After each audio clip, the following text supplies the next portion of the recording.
नमस्कार। आज हम चर्चा करेंगे बर्नार्ड वेरेनस के बारे में।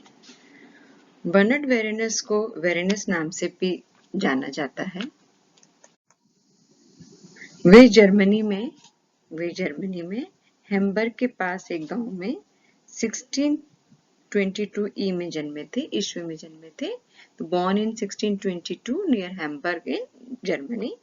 हैम्बर्ग विश्वविद्यालय से उन्होंने दर्शन, फिलॉसफी, गणित, मैथमेटिक्स और भौतिकी में अध्ययन किया। फिजिक्स में उन्होंने स्टडी की। एम्स्टर्डम में 1647 ई में उन्होंने एक प्राइवेट ट्यूटर की हैसियत से काम किया। उन्होंने जब तक वहां पे क्या किया, एम्स्टर्डम के अंदर उन्होंने एक प्राइवेट ट्यूशन देते थे, वहां वो पढ़ाते थे। और उस समय क्या था, जो एम्स्टर्डम है वो अत्यंत व्यस्त व्यापारिक केंद्र था। वहां पे व्यापार होता था, ट्रेड सेंटर था, जहां डच व्यापारी दूर दूर के क्षेत्रों जैसे दक्षिण पूर्वी एशिया, प्रशांत महासागर द्वीपों वे जापान से आकर व्यापार वहां पर करते थे। तो वे वहां की भौगोलिक दिशाओं का ज्ञान प्राप्त करने के इच्छुक थे वेरेनस, और व्यापारिक वस्तुएं, उपयोग, नगर और बंदरगाहों, वहां के लोगों की सामाजिक दशाओं, संस्कृत आदि से भी लोगों को अवगत कराना चाहते थे।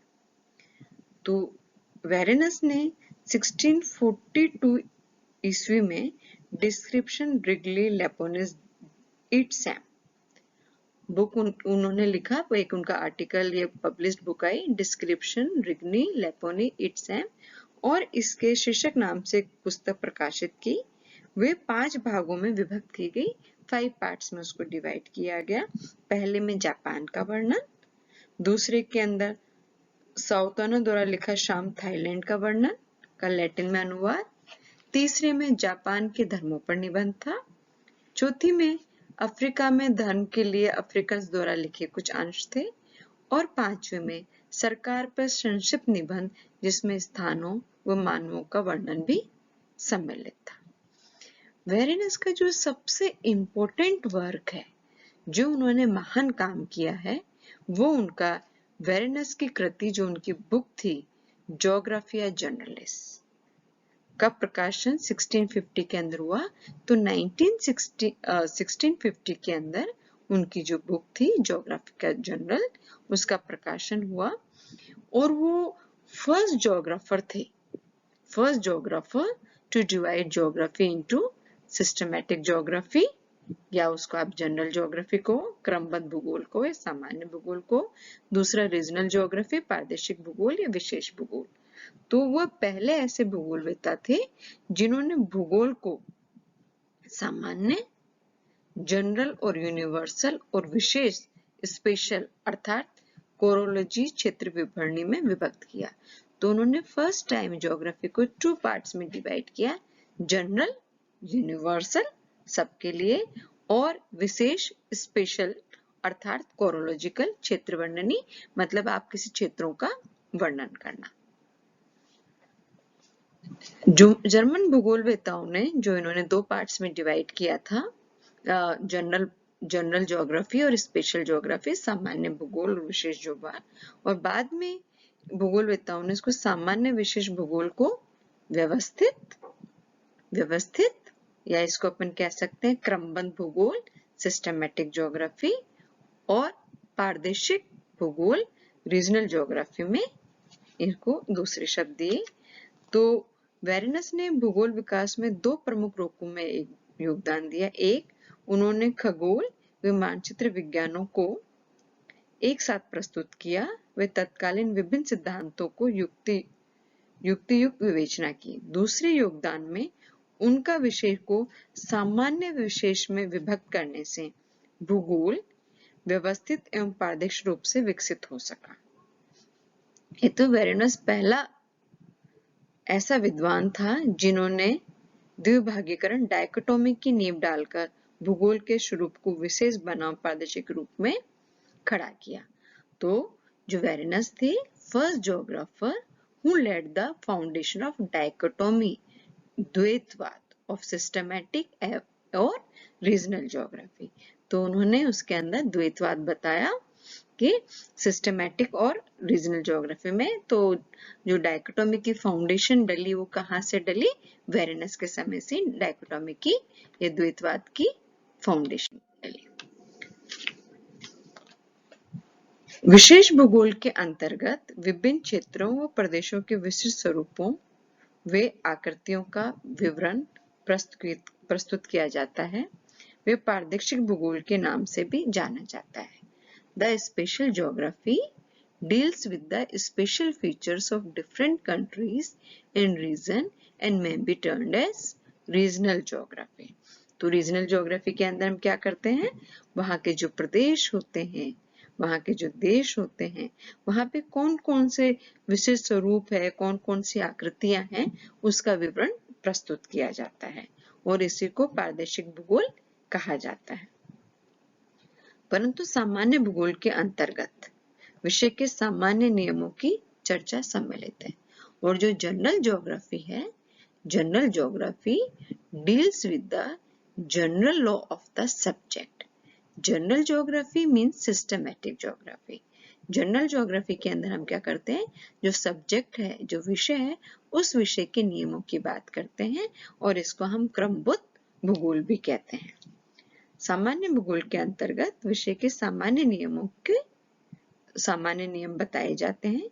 वेरेनस ने सामान्य का अर्थ व्यवस्थित या सिस्टमैटिक लगाया था।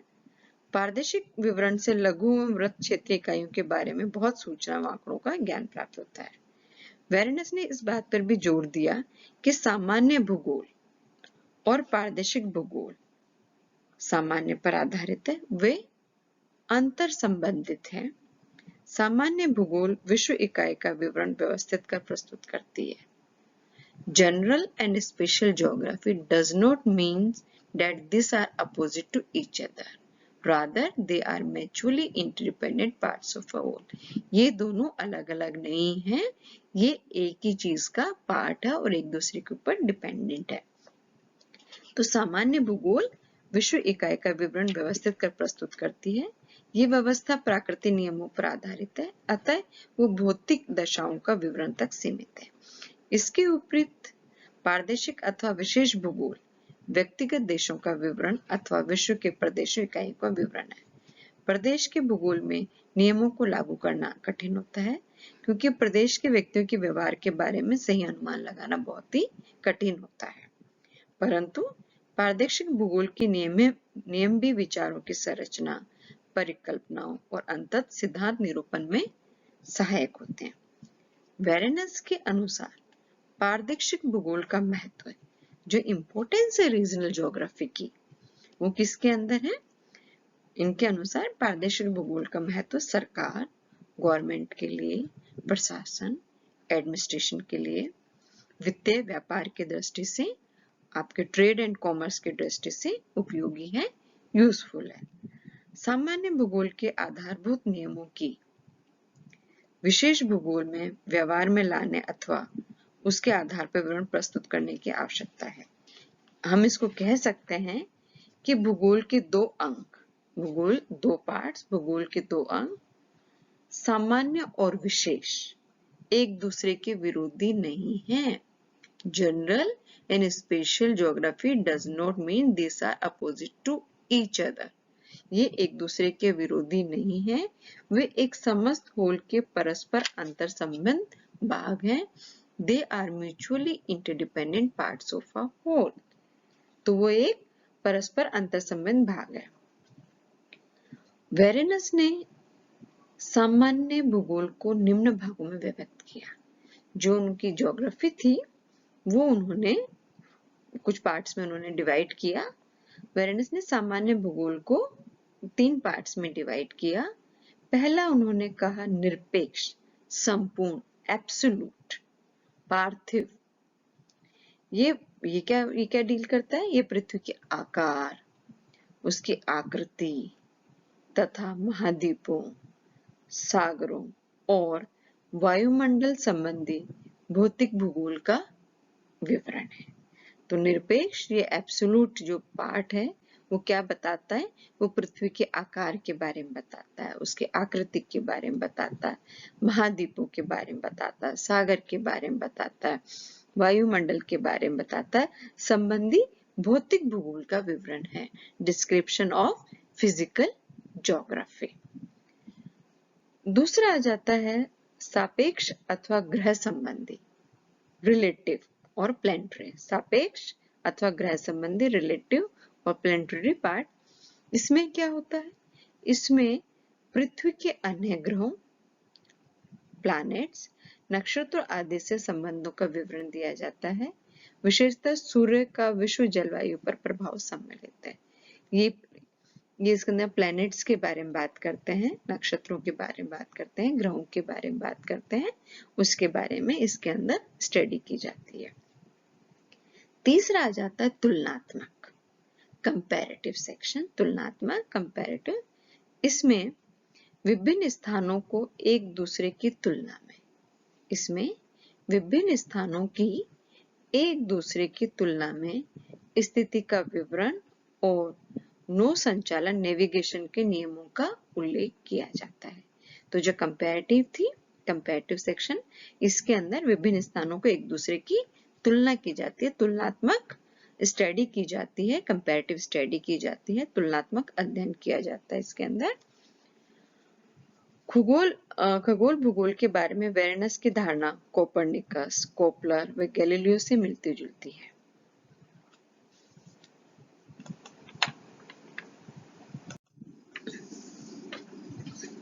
गैलीलियो से और कोपरनिकस से मिलती जाती है। अभी तक जो सिद्धांत हम पढ़े थे, हमने जियोसेंट्रिक कॉन्सेप्ट की बात की थी। उसके अंदर क्या था? ब्रह्मांड के अंदर पृथ्वी सेंटर में थी और दूसरे जो थे उसके चक्कर लगा रहे थे। अब यहाँ पर आ गया है हेलोसेंट्रिक कॉन्सेप्ट, सूर्य केंद्रिक। तो कोपरनिकस, गैलीलियो और इन्होंने क्या किया? हेलोसेंट्रिक कॉन्सेप्ट बताया, जो ब्रह्मांड को सूर्य केंद्रिक अवधारणा को मानते हैं। ठीक है। और उससे पहले कौन सा कॉन्सेप्ट चल रहा था अभी तक जो हम कर रहे थे? जियोसेंट्रिक अवधारणा, भूकेंद्रिक, जिसमें टॉलमी विश्वास करते थे। तो वो पहले विद्वान थे, जो वेरेनस थे, वो first who advocate that the highest temperature are not recorded in the equatorial but along the tropics in the hot desert. तो इन्होंने ये माना कि सर्वाधिक ताप विषुवत पेटी में नहीं, सर्वाधिक जो टेम्परेचर है वो कहाँ नहीं रिकॉर्ड होता? विषुवत पेटी में, इक्वेटोरियल में नहीं रिकॉर्ड होता, बल्कि आयन रेखाओं के सहारे विश्व के उष्ण मरुस्थल में पाया जाता है। कहाँ पाया जाता है? Tropics in the hot desert में पाया जाता है। और वेरेनस के अनुसार भौतिक भूगोल की आकृतियों, जलवायु, जल राशियों, वनों, मरुस्थल, खनिजों, पशु और मानव जीवन का प्रश्न करने का विषय है। इसमें the cultural landscape include the description of inhabitants, their appearance, arts, commerce, culture, language, religion, cities and government. और जो सांस्कृतिक भूदृश्य हैं, सांस्कृतिक भूदृश्यों में मानव की आकृति, आर्ट्स, वहां पे कला, व्यापार, ट्रेड, कॉमर्स, संस्कृति, कल्चर, भाषा, लैंग्वेज, धर्म, रिलीजन, नगरों व सरकार के विवरण सम्मिलित किए जाते हैं। Thank you.